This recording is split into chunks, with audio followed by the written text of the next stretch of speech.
مینوالو او دوستانو، دا د یو ځل بیا ستاسو په خدمت کې حاضر شوم. انشاءالله نن ورځ یو ځل بیا مهم لاس لغاتونه دي چې دا ډېر اډوانس دي او دا په ډېرو ځایونو کې استعمالیږي. د استعمال اکثره وخت په اډوانس نیوز پیپر په د نورو شیانو کې موجود وي. نو تاسې هڅه وکئ چې دغه لغات د ځان سره ولیکئ او بیا یې تکرار کئ تر څو ستاسې ذهن شي دق کښېني او دا د ځان سره پر دې باندې جملې جوړې کئ. په هر یو لغات باندې باید تاسې حد اقل یوه یا دوې جملې جوړې کئ. نو راځو نن هم خپل درس پیل کوو د تل په څېر. The first word is advert.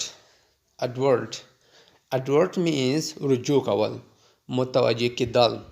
ADVERT advert. صحیح ده؟ متوجه کېدل یا رجوع کول.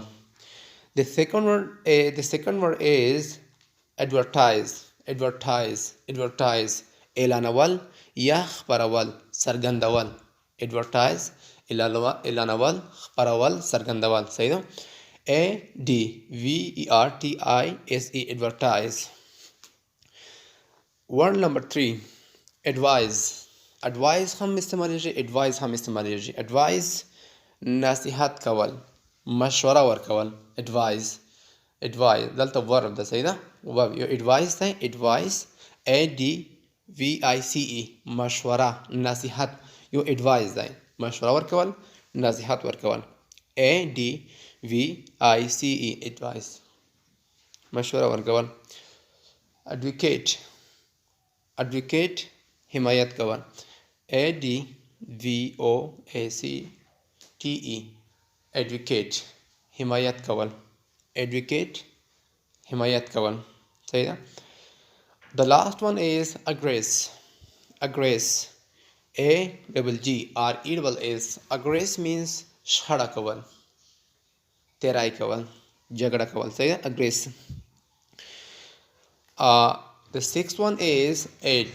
AID مرسته کول. مرسته کول. صحیح ده؟ alarm means ALRAM. alarm means له خطر څخه خبرول. له خطر څخه خبرول. alarm means له خطر څخه خبرول. word number 8 alleviate.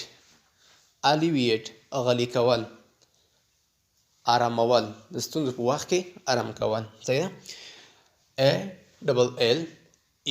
ALLEVIATE alleviate غلی کول، آرامول. صحیح ده؟ alleviate غلی کول یا آرام کول. word number 9 allow. ALLOW allow اجازه ورکول. اجازه ورکول.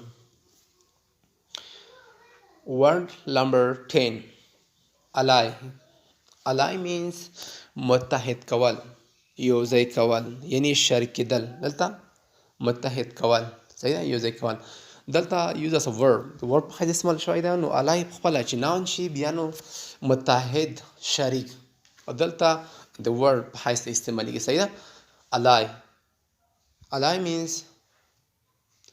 متحد کېدل، شریک کېدل.